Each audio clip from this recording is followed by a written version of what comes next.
All right. Good evening, everyone.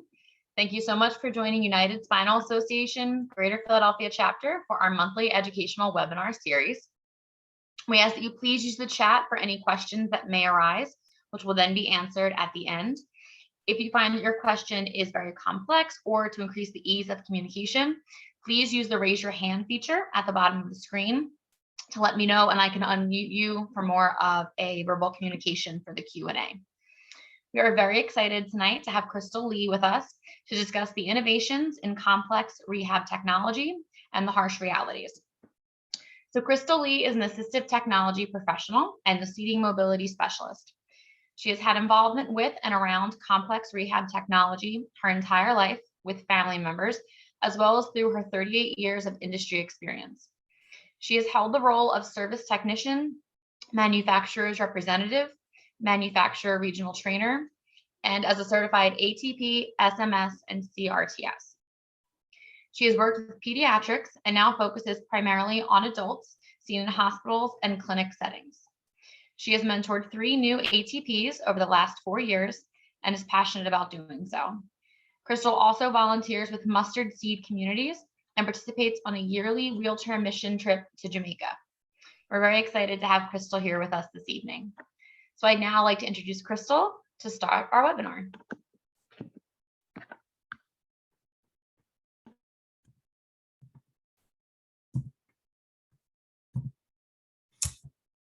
Good evening, everyone. I am glad to be here and glad to be asked to be a part of this for any education that I can give from the provider's perspective.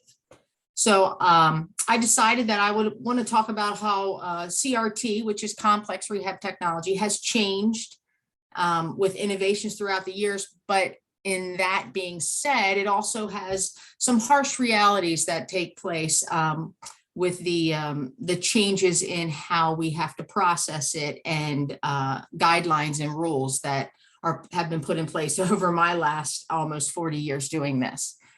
Okay, so again, if you have any questions, please put them in the chat, or like she said, to please raise your hand so I can talk to you directly if it's easier. So first, I'd like to start off with the evaluation to delivery process. This is the process in CRT. Now, there's a big difference between complex rehab technology and an HME provider. So we have completely different guidelines, accreditation bodies that follow us, licensing, everything has to be different. So your HME provider would be your standard hospital bed, or your standard commode, your little lift in the house, your patient lift that you use to get up and get patients out of chairs and into their equipment. That's not what we do.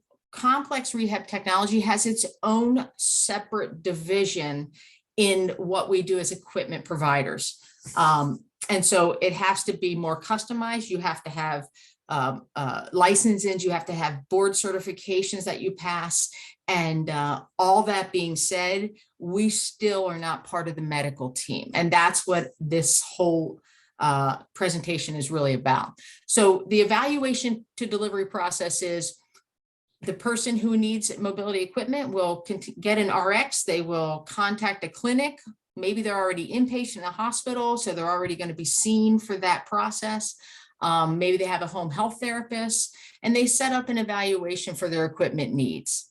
Then after the therapist will see them, the therapist will contact the CRT supplier, which would be me, to set up a meeting so we can figure out what best meets their needs. And doing that, I need to also then go to their home if it's at a clinic setting, so I can make sure what we picked out at the clinic is going to work. Then the client should go back to the doctor after the clinic or the therapy appointment. A lot of times in the process, that's a big miss. A lot of times the client will go do their chart notes or their appointment notes with the doctor, but they didn't get to report what actually was selected or any other things we need to be in the documentation to the doctor. So then they have to go back again to the doctor. So it adds more time. So then after we see them and we're working on getting the chart notes from the doctor that we need, and we're working with the therapist to provide the LMN, Our job as the provider is like we're like the person who is at the pharmacy at CVS. We're the pharmacist. You come in with your script, we check your insurance, we get it authorized, we fill it, and we give it to you, and we get paid for it. That's our job. A lot of times we're not seen as the person who's just filling the order because we are such a part of the process with the knowledge base that we have. But unfortunately, the process doesn't see us or value us in the same way it would your medical professionals, which it's a totally different part of it, but we work as a team and it's important that we work together. The equipment, once it's authorized by your insurance companies, then we will order it. And once it comes in, we'll put it together, and then we set up delivery, and then we bill. None of the things we did ahead of time before that, none of that is ever paid for. If we end up canceling the order and it never gets filled, all that work was for free. We never get paid for evaluations. We don't get paid for the time we drive to your house to make sure it's accessible. We don't get paid for any of that. And if this process goes without a hitch, 3 to 6 months. That's if it's perfect from start to finish, which is about 10% of our orders these days, because things have changed in a way that we're not able to process it without a whole bunch of hiccups, which I'm finding are a lot more of things that are changing faster than we can get out the education to therapists or doctors or even our clients that we may need in order to make the process smoother. Insurance companies are changing their steps every day and they're interrupting the process. I don't know if it's on purpose or if they have their own regulations they have to go by, because I don't work for them. So I don't know what is causing all this change from the insurance request divisions, So why does it take so long? Well, there's a lot of rules. And we can never skip them, because if we skip any rules, we lose our license. If we lose our license, you have no provider. So we feel like we have to do all the right steps, even though they may seem annoying. They're not our rules. So we have, of course, like every other, medical accredited we are JCO accredited, just like a hospital. So we have our HIPAA and our PHI. They also require a lot of steps, have to be time stamped, have to be dated, they can't be faxed. There's so many rules that are set by the Federal Insurance Commission. They have a lot of guidelines that control us. Our insurance contracts, they're not all the same. We may have, 300 different United Healthcare contracts, and they all expect different things, and we're supposed to memorize them. So it gets to be very cumbersome over time for us to be able to get what we need for the client, for the therapist, for the doctor, for everybody involved, in order to make the order a success at the end. Now, the timelines have to be very specific in how they're followed in succession and dated and time stamped. So Medicare came out with a rule that you had to have a prescription signed before another documentation, and then a different documentation had to be signed before a different. So they all had to be on different days. You know how hard it is to get a doctor to sign one piece of document? Now you have to get him to sign 3 pieces of documents for the same person on different days. So it just is so much intensive time of follow-up and time to try to get the doctor to sign our paperwork and for it to be correct when it comes over the first time. There's FDA regulations. This is medical equipment that is regulated by the FDA, and say something is a recall or something happens. We literally, if we get a recalled equipment, something on a wheelchair is recalled, we have to stop servicing any other clients, and all those have to come first. That's the federal law. That is not our law. That is what we have to do. And we have actually had people come into our office from different regulated industries of the FDA to prove that we had stopped and we're only concentrating on FDA orders. We have to have other people do the manufacturing. And when I started doing this, there was one color you could get for your chair, it was brown. And it only had to sling back, whether it was a manual chair or a power chair, it didn't matter. They had one kind of chair, no choice. That was easy. Now there's 6,000 choices, 40 billion parts. You can't stock them all because the manufacturers change things so much over the course of their equipment. They change the sizing of things. And so we can't stock it all and be able to offer choice. So that takes time. Right now we have, of course, supply chain delays. They're getting worse. We thought they were getting, gonna kind of skip us as an industry, but it didn't. Right now we have a lack of cover materials for cushions and backrests. Like, we don't have the material in the country that fits the California standard of codes for fire retardant that they can use. It has to be a certain kind of thing for FDA products. So they can't make covers and backrests and things to go on chairs, and people can't use their chair without a back and a cushion or a headrest. So it makes it a little bit more difficult trying to get things. I don't know about anybody else right now, but staffing, we can't find people who actually want to do labor. I don't know why. It's like, it's a lost art. Somebody who wants to get in a car, drive to somebody's house, stand outside in 101-degree temperature, sweat like crazy, change their tires and batteries, and then go to the next stop. Nope. All they want is out there nowadays in the workforce is they want people who want to get in a car and throw a box at your door, take a picture and get in the car and drive somewhere else. Amazon wins, but we can't do that with wheelchairs. So we're having a very tough time finding people who actually want to do manual labor. So how can you help us help you? This is very important for people in chairs, for end users. When you notice something's wrong with your equipment, call us right away. Don't wait till it breaks down, okay? That is the worst thing to do, because your emergency does not trump everybody else that stands in front of you. And unfortunately, the guidelines do not consider wheelchairs as life-saving equipment. So they do not require us to have 24-hour service. And believe me, most insurances pay us about $8 an hour for labor. Now, that being said, they don't pay us to come out and see you to evaluate to see what's wrong. They only pay us the labor that it costs to install the part. That's it. If we're not installing a part, we can't charge an insurance company any labor at all. So how many times, if you're in a chair and you're an end user, how many times has a person driven all the way out to see you, did an evaluation, come back, maybe the parts were wrong because the manufacturer sent us the wrong parts, and then we got to come back again. That's all at a cost at us. Unfortunately, it happens more than not lately.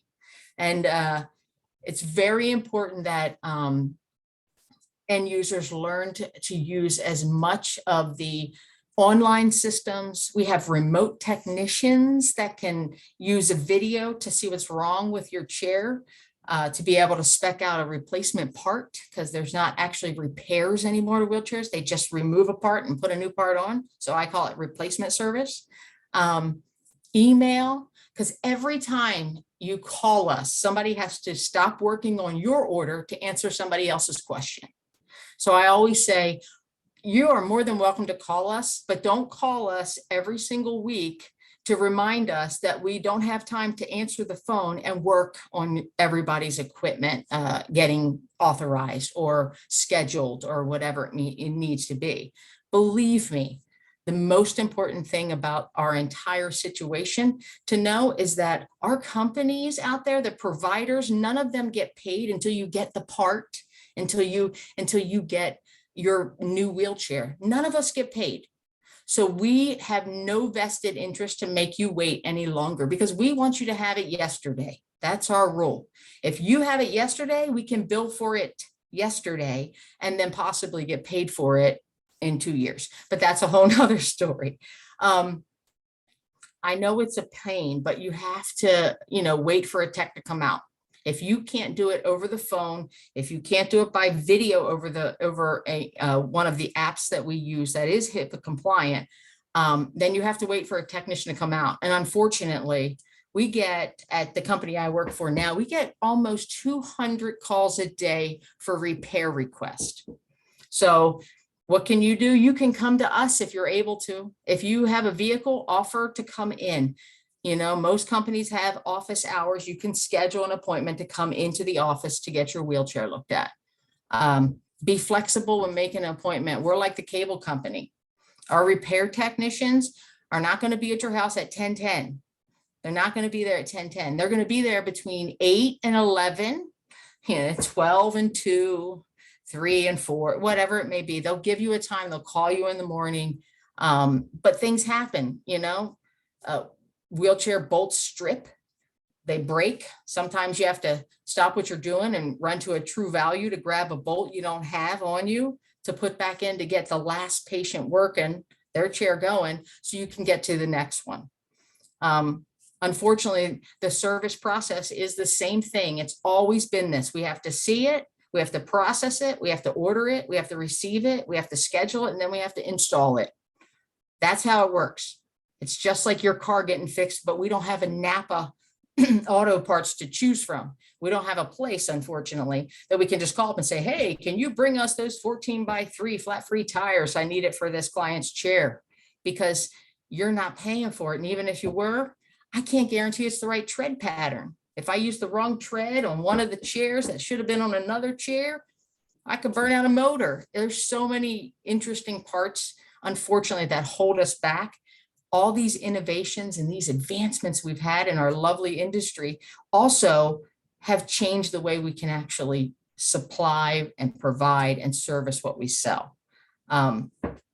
Insurance treats replacement parts like a drug. We must have an RX and authorization before we can give it to you. It's like Oxycontin. They're not allowing us to just bring it to you and here you go. Thanks for coming. Doesn't work that way, unfortunately. The most important thing to remember is that a provider does not have to work with you. We choose to work with you. We choose to help. We don't have to.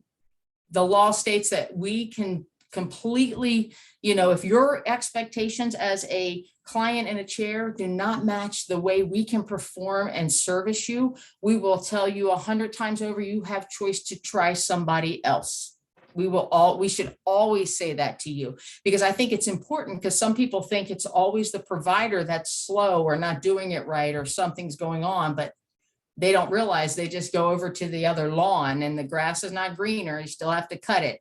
And they get over there and that provider still has to follow all the same rules and regulations, and their hands are tied the same way. And then we have to start going, what are our expectations and how can we change those expectations? How can we change these systems? We've had a lot of innovations in the CRT industry. Our power chairs went from being, you sit in it and drive it, looked like a manual chair, to now it's cool. They stand up. They have seat elevators. Their tilt systems, come forward now. And all those things break and they all need to be repaired. Like I said, when you have to learn how to repair one chair, it's a lot easier than trying to learn how to repair 700 different chairs. And that's what's happening to our industry, is we're so many amazing things that we get to do. Unfortunately, it slows us all down at the same point. Our manual chairs, we have such ultralight materials now that they developed: titanium, carbon fiber. They're up to T7 aluminum. They had T4 aluminum when I started this, 30 years ago. I mean, now they're using aircraft aluminum. So it's beautiful. It's wonderful. Sometimes you can't get them covered or paid for, but they do have them. Tilt and reclines for manual chairs that have a center of gravity adjustment for your tilt. So they're not this huge long piece of equipment in your house that you can't use. Manual chairs that stand up. It's amazing. So what's the harsh reality of all that? Providers can't supply a product that your doctor and therapist agree would be best for you if your insurance denies it. I have a lot of clients have said to me, but my doctor wrote a script and my therapist wrote a blah, blah, blah.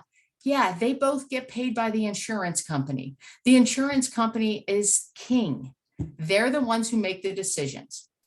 And we as providers, we must follow your insurance's rules and your guidelines 100%. There's nothing we can tell them. There's no information that comes from us. We're not in contact with them to make sure you are able to get your equipment. Everything is depending on your insurance guidelines. It's all, are you able to buy something if your insurance does not allow it? That's a big deal right now. So we used to have a manual chair, any type of manual chair. A K5 is an ultra lightweight manual chair. And you were able to pay out of pocket to upgrade the manual chair to titanium. And your insurance would pay for the K5 aluminum frame, but you could pay the difference of like, I don't know, $1,800, and you could get the titanium. And then Medicare caught on to that. They were paying for a chair you never got. So they were paying for an aluminum chair, but you never got the aluminum chair. You paid the difference and you got, so you can't have a K5 chair be a K9 chair. So the codes weren't matching. So Medicare came out and said it's fraud. You're giving them this, you're charging us, but you're not down coding it, because we weren't. We were providing it as a K5. So they put a kibosh on that. So now you're not even allowed to pay the difference. It's offered. I have clients who get around it now in certain instances where they'll have a family member buy the entire frame, just the frame, and then they go to a bike store or something else and ask somebody if they can take all the parts off and put it back on the new titanium chair. That's what ends up happening. And then it costs twice as much to buy the chair. So there's ways around it, but the insurance company, the interesting part is the insurance company will never fix that titanium chair now. Now that's 100% out of your pocket. So it's not always for the client. It's usually, more beneficial to the insurance. The cost to the insurance between the titanium chair and the aluminum chair is very, very significant. And that's what it's about. So that's my harsh reality. It's about money. I think we all know that's kind of what life's about. Well, that's about durable medical equipment as well. Just because your insurance gave us an authorization in writing doesn't mean it's going to be paid for. At the bottom of the authorization that we get, because you get a different one as a client, as a provider, it says authorization does not guarantee payment. Your insurance companies out there have usually up to 2 years to come back and take their money back. If they've already paid us, they can take it back. It's crazy, but it happens all the time. Providers like my company now and other companies I've worked for, they pay millions. My last company I worked for, we paid an average of $18 to $20 million of write-offs for chairs we never got paid for from insurance companies, because there wasn't a dotted I or a crossed T. So it's such a stringent side of things and what we have to do to survive as a provider that it's getting harder to do it because we can't get paid for it. And the worst part about all of that is if your chair's not paid for by your insurance, then they usually don't pay to repair it because they don't have it listed that you even have a chair because they didn't buy it. So it's a catch-22. It's bad for you. It's bad for us. So if we're taking extra time, if we're trying to gather paperwork, if we're trying to prove your claim, we're also trying to keep it for you so it doesn't get taken back. Because technically, now we don't do it. I've never worked for a company that did it. But technically, if your chair is not paid for by your insurance, we're allowed to come and repossess it. What are we going to do with it? I don't know. That's why we don't do it. We just write it off usually. So, but that's a crazy part of it. Insurance figures you already got your chair. They know we're not going to come and take it out from under you. And they, put the onus on us. So, it's one of those things out there. So how do we make sure you get to keep your equipment? So your insurance only speaks in codes for equipment. They don't speak in name brands. It's very interesting that, when you're working with an ATP who's working with a therapist who's working with a important referral source, most of all of us in that team aspect, we're never going to change the equipment we pick out. We're never going to go with the cheapest model, what makes us the most profit. We're going to do what's right for the patient, working with the medical team on what you're needed. But there are places out there that you could say, yeah, we would like a Quantum Q6 Edge power chair. And they have a 6-year-old J6 in the back that meets your needs. They can provide that if the code is the same. Technically, it doesn't have to be a new piece of equipment for a lot of insurance companies. There are a few exceptions to that, thank God, that helps us. And I think things are changing to that aspect where you're not allowed to get used equipment. but on the manual wheelchair side, they're actually not. So there's not a perfect wheelchair. Every client in the world asks me the same thing. This is a really big, harsh reality. Well, what's the best? Well, they all break. That's why we have a repair department. There is no perfect wheelchair. There's a perfect wheelchair for you, and we hope to minimize some of the problems you may have. I tell people all the time when we're picking equipment, if we do this chair, it only takes me 2 days to get parts for it because they're in Pennsylvania. If we do this chair, it'll take me 4 days because they're in Tennessee. If we do this company's chair, it may take me 2 weeks because they're in California. So how can I get the parts fast enough to service you once they're ordered? I give the whole picture to my clients to let them know and let them make the decision. Sometimes I have clients that just pick a chair based on the color selection. That's okay too. Whatever floats your boat, but know that it may not be at the end of it. It's still ultimately a choice with many different choices inside of that. So I always say I can answer any question about this industry with a question because there's never ending. Oh, this is one of the big things to notice. Diagnosis does not guarantee authorization. It used to be a spinal cord diagnosis. You could get anything. That's golden. It's not enough anymore. There are too many people who have SCIs that walk. I mean, I want to applaud the therapy team out there on here because that's very good. But unfortunately, you have to prove the why. What else is needed? Just because you have a spinal cord injury doesn't mean you need to have a specialized seating system like a cushion and a backrest. So it's very important now to make sure that we're getting seating secondary diagnoses based on how a person sits in a wheelchair, whether it's flexible or not, doesn't matter because a flexible scoliosis is still a scoliosis. You can list it as flexible.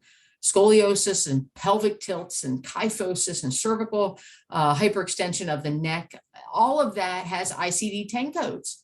All of those things will help you qualify for different cushions and backrests. I find that a lot of patients are paying for things that we could have gotten put in the chart notes somehow if the patient would have come to clinic first to understand what needed to be in the chart notes. But trying to go back is just too much trouble now, so it ends up costing extra money out of most of the clients' pockets at the end of the day.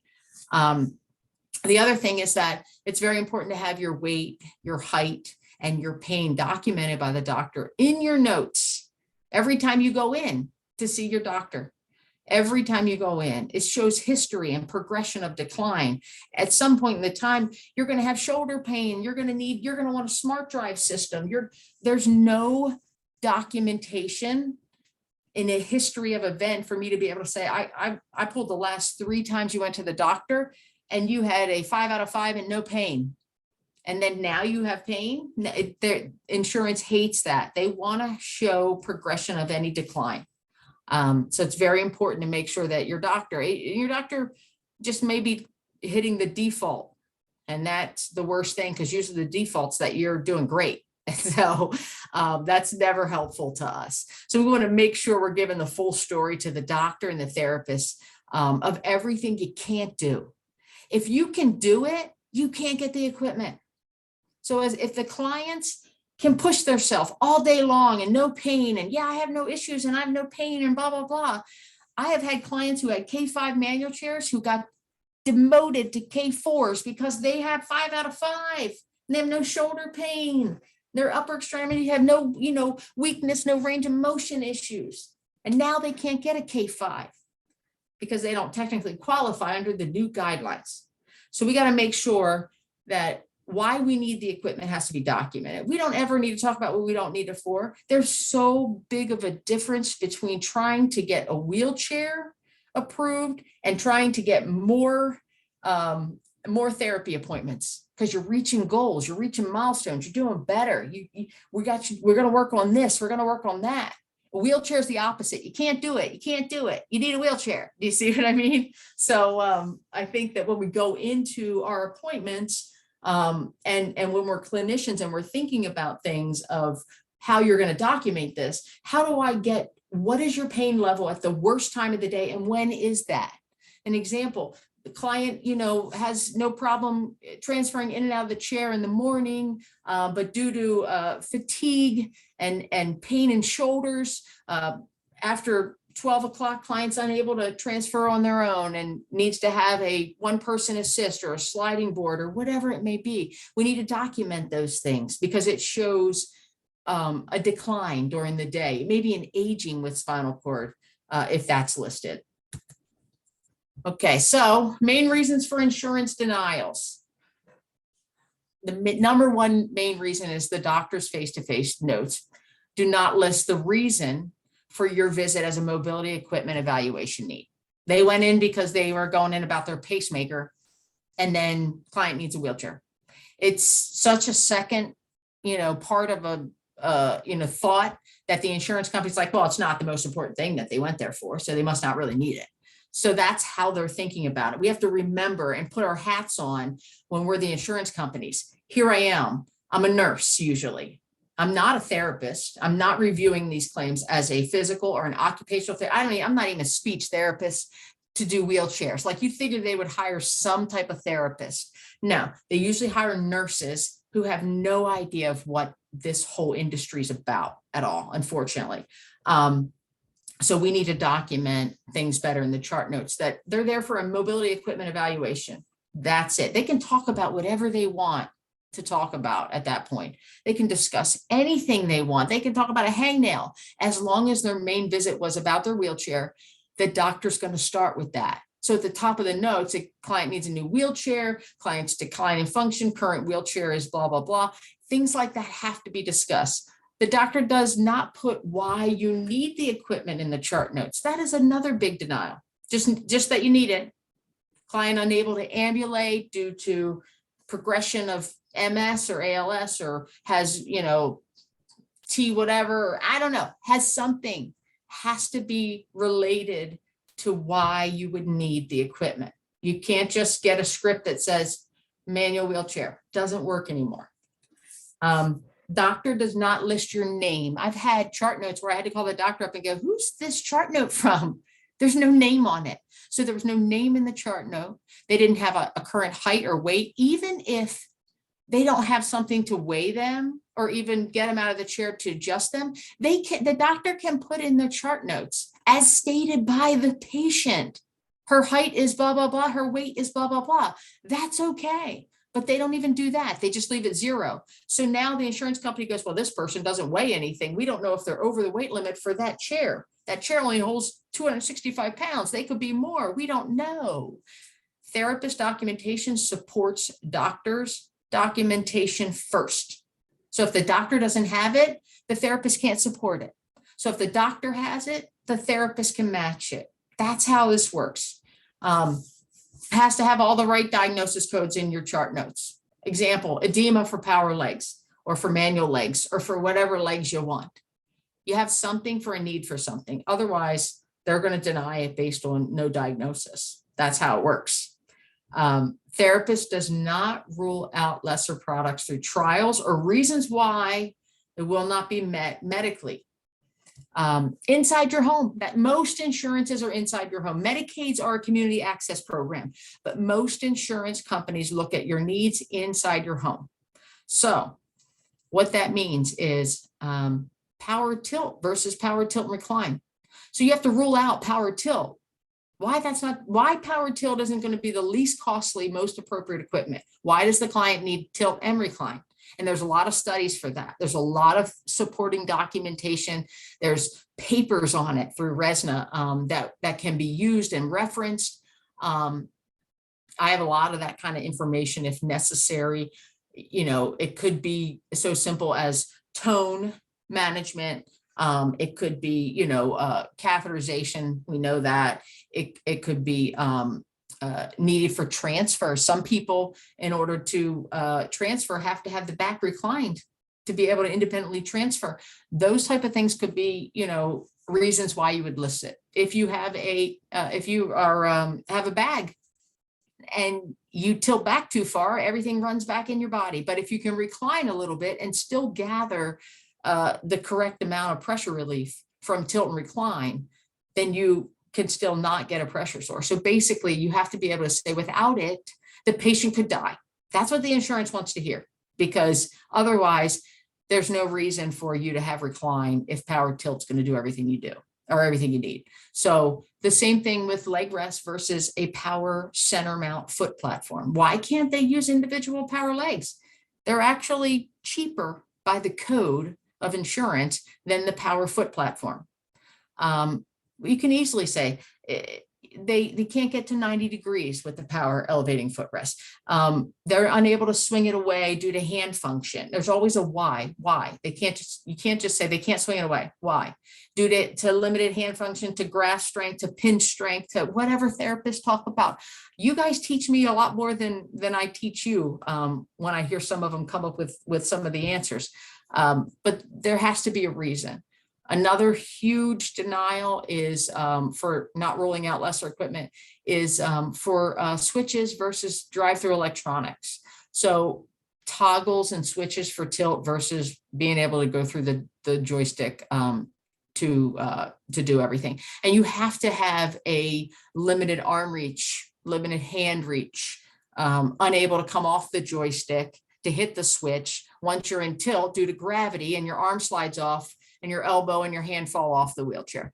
So you're unable to get back down, which then is unsafe and not independent. So it could be as simple as that. Once you start compiling all these reasons, then you can copy paste them. I mean, that's how most therapists build their repertoire of reasons why. They can go in and copy, paste, and then tweak them. A therapist doesn't complete all the range of motion, muscle testing, postural and positioning needs within their LMN. So, a client has a posterior pelvic tilt with a, thoracic kyphosis with hyperextension of the neck. So where's our numbers? So their posterior pelvic tilt is causing a 4-inch thoracic kyphosis with hyperextension of the neck. They want a number. It's very important to have a number, and numbers are subjective. They are not 100%. You're not measuring a scoliosis. You can say a person has a C convex, right side curve, and you can take a ruler or something that you can measure from midline and say with an approximate 3-inch lateral lean. That's you can see, that's subjective. So you're not doing it as a radiologist reading a graph or anything. Then documentation is not completed within the timelines by a doctor or therapist. So every insurance company has a certain amount of time. You got to turn your documents in, or you got to start all over. Medicare is more stringent than most. United Healthcare is probably the most second stringent. If you haven't gotten the chair to a client within a certain amount of time, they'll make you go back out and remeasure that client, resubmit. Doesn't mean they have to come back into clinic. That's all on the provider side. The ATP has to go out, fill out a new paperwork. The family or the child or the person has to sign off on it. They ask us for a lot of things that on the outside after they're out away from the therapist that we have to do, and that's one of them. Let's see, your insurance has a DME benefit exclusion underwritten in your policy. It's a big thing now. I'll tell you, 5 years ago, I never heard of it. I can't tell you how many people who have spinal cord injuries or ALS or something, and they have insurance that has no DME medical benefit, no equipment benefit in it. I don't know, probably saved the company that worked for or Blue Cross plan or whatever. It probably saved them, all of $1.00 a person. But hey, that's saved money. Now they don't have to provide any durable medical equipment to a person if they're injured. So that's kind of scary, but that is a big reason for things getting denied. And sometimes we don't find that out. We run their benefits. It says they have them, and then we process them, and then it says they don't. So we had no idea that we can see that. So, providers, if something denies from insurance company, there's nothing we can do. The providers have no clout. Our job is to gather everything and send it in and provide it and adjust it and fit it and fix it. Ours is all like, we're like the mechanics, but we can't call the insurance company up and say, we can't believe that you denied that. This person has blah, blah, blah, blah, blah. We're not allowed to do any of that stuff. So that's the insurance rules, not ours. So what's the future of the CRT industry? There's less choice of providers, and there's going to be less to choose from in the long run. There were approximately, I believe, maybe 12 to 13 small providers in the southeastern Pennsylvania market when I came here 17 years ago, and now there is 4 of us. 4. Now, all the same players exist if they haven't retired, because the companies were all absorbed by other companies. So the companies have gotten to be less choices to choose from. But that, in a sense, it doesn't give you a person in your backyard. You're used to 3 miles from your house going to. There's less places you can go, which is not a great thing for our industry. But unfortunately, insurance has dropped their pay so much that a lot of the small guys just can't afford to stay in business. And that's what this is about. So the average age of an assistive technology professional like me in this industry is 55 years old. We are so short of people. There's not enough people training to do this. It takes, when I train ATPs, they spend a year with me almost I would say every single day for a year, just shadowing with me, talking about, discussing it. There's so much to learn about it. And when they leave, they still don't have all the answers. I think I still talk to some of them weekly. We have a shortage of people who just want to work in this market. So our repair department is, if anybody on this call knows anybody who wants to get into this, or their kid wants to get into this industry, send them my way. I have a job for them. And we're also competing with Amazon pay rates. Insurance prices have gone, they're reimbursing us practically 20% less over the last 9 years, but our operating costs all go up. So that in tune causes our companies to want to do more, but not be able to hire more. So we have to do more to keep our lights on. We have to sell more products to keep our lights on as a company. But we don't have enough money to hire more people to actually, do everything that needs to be done in a day. So, and I think that is probably the American way right now when it comes to running businesses. It's not like people are sitting around waiting for something to do. Everybody's doing 3 and 4 people's jobs these days, it feels like, regardless of what industry you're in. What I see as a big problem right now that's happening in our industry is there are some small providers out there that are kind of dipping their toes into the industry, but they don't have a lot of experience. They see big dollar signs and, they're going to sell a $20,000 wheelchair, but they don't have the people who can actually fix it. Maybe they have one technician that covers the whole area. And maybe they're only doing a couple chairs a month, but as they get bigger to do more, they don't have people to take care of what they sell. So a lot of the clients at these small providers end up coming to the bigger providers to get service. And we want to help. We always want to help.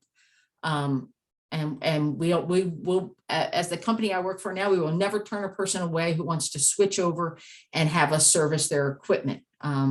We are more than happy to help. If we take your insurance, we will do that. There's more paperwork and documentation in our industry than ever before. We estimate we spend 2 to 6 more hours to achieve the same outcome. There's more issues of face-to-face progress notes. It used to be just Medicare and Medicare Power. Now, 99% of the payers out there want some type of progress note that says you need a repair to your wheelchair, you need a modification or a change because of weight or postural needs. They want something from the doctor, where that wasn't an issue before. It was more only, had to go in if you needed a new power chair. Some insurances are now asking for an LMN from the therapist for repair parts. I am not lying to you. I think I had 3 or 4 of them last month. And I they want to make sure. I think they're looking for, because the clients were traumatic brain injury clients who break their chairs a lot. It's a very hard diagnosis on chairs. They're very hard on their chairs. And I think they were looking for some type of use and abuse instead of that's everyday life to them. It might not be everyday life for an 8-year-old in a manual Tilton space that mom pushes. So their chair's not going to break down as much, but that's everyday life for them. So it was just an odd request, but it's happening more than not. Hand signatures on all equipment. So, or I'm sorry, on paperwork. So we can do electronic billing, electronic signing when doctors are out there to do all their stuff they need to do. But the insurance companies want the doctors to sign their chart notes by hand and date it, and sign the paperwork by hand and date it. So sometimes we have to run around and drop paperwork off and pick it up. Some insurance companies require original signatures, and some will allow us to receive them over email or fax or other, natures that we can receive it. Okay, so what can you do to help? This is the most important thing. You can visit and call your representatives. I know politicians have nothing to do these days. So, I can only fight for you with you beside me. I just look like a salesperson who's trying to sell medical equipment. And this is why people need it. I don't look like I'm a juvenile diabetic who could possibly become an amputee in my lifetime, and possibly need this equipment. And until I need this equipment, I don't look good for fighting for it. Now I do, and have gone to Washington. I have gone and met with different, we used to have a thing called CELA every year, and it hasn't happened probably in 3 or 4 years now in COVID, but we would all go to Washington and they would sign us up, and we would get to meet all of our representatives or senators, whoever we could meet with, that they would set up these meetings to discuss equipment. And I can tell you that maybe 2 out of the 15 years I've done it, I had somebody in my group that was actually in a chair, because it's hard to convince somebody something's needed if they can't even see it. And so it's important that the people in chairs are out there showing everything they can do in a chair, and what it means to them for just everyday life. Because I can't do much about it without, your help. It's very important, if you want to help us help you, understand your insurance plan. Blue Cross Blue Shield may have about 200 different plans out there. They're all different. So contact your insurance company and get them to send you an entire packet, not that tiny little thing you get that tells you, oh, you can just go see your provider. And no, tell them you want the entire underwritten policy, so you know what's in it, especially with durable medical equipment. Let's see, be impatient, be proactive, be responsive, and be part of this process. If we cannot reach you, we cannot help you. Providers cannot bill and get paid until your equipment's delivered. We want you to have it yesterday. It's the truth. I mean, this is a business. We do run a business. We want you to get your stuff as soon as possible, and we need to get paid for it so we can help you the next time you need it. If we're no longer here, I don't know how you can possibly get wheelchair parts at Walmart and CVS, or through OptumRx through your mail order. But to me, it's kind of scary that they think that it can be done that way. We've actually had insurance companies come to us and say they were going to contract with Walmart for customized wheelchairs. So the industry has, has some growing up to do on the inside. And your insurance company, since they make the rules, they can change the rules. It's important that you understand that the provider does not hold the power, and that we have to follow the process of your insurance set. It's not our rules.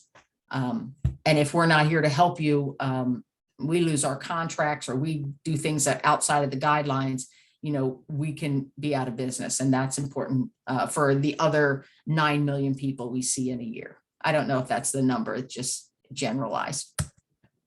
All right, so we have time for questions. Oh my goodness. See, we have, no problem. So if anyone wants to use the chat feature, or if you do the raise hand at the bottom of the screen, I can give you the voice access.